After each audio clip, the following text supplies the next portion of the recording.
নতুন বছরের প্রথম দিনে রাজধানীর ফিলিং স্টেশনগুলোতে দেখা গেছে দ্বিগুণ লম্বা সারি। কেউ মধ্যরাতে, কেউ আবার লাইনে দাঁড়িয়েছেন ভোর থেকে।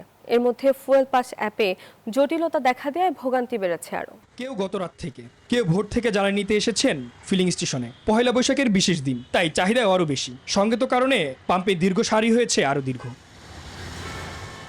তেল নিতে গিয়ে ক্রেতারা পড়েছে নতুন এক সমস্যায়। ফুয়েল পাস অ্যাপ নিয়ে দেখা দিয়েছে জটিলতা। ব্যবহারকারীদের অভিযোগ, অনেক সময় সার্ভার ডাউন থাকার কারণেই অ্যাপস ঠিকমতো কাজ করছে না।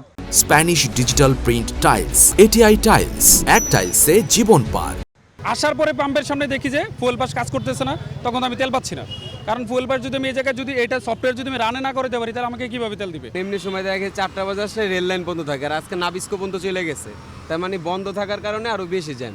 ফুয়েল পাসটা ওখানেও হ্যাসেল আছে, ওখানেও ঝামেলা হচ্ছে, অনেকে রেজিস্ট্রেশন করতে পারতেছে না। তেলটার যে সাময়িক যে ক্রাইসিস চলতেছে, এটা তো সবসময় চলবে না। এটা একটা না একটা সময় এটার একটা অল্টারনেটিভ একটা জিনিস বের হবে। কর্তৃপক্ষ বলছে, রাজধানীর অনেক পাম্প বন্ধ থাকায় যেসব পাম্পে তেল রয়েছে সেখানে চাপ বেড়েছে কয়েক গুণ। ফলে স্বাভাবিকভাবেই দীর্ঘ লাইন তৈরি হয়েছে। আমাদের দেখেন তেল এখনো পাম্প চালু নাই, তারপরও অন্তত 200-300 গাড়ি লাইনে আছে, বাইক 100-150 আছে, কিন্তু আমরা তো শুরু করতে পারি না। এখন আমরা 2টার পর শুরু করব।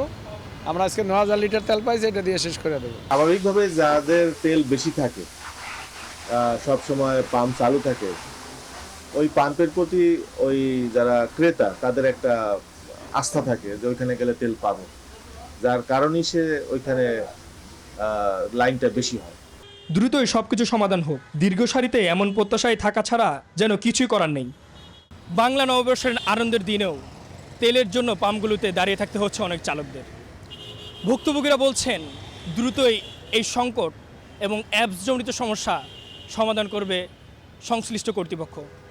মামুন ইসলাম, নিউজ 24, ঢাকা।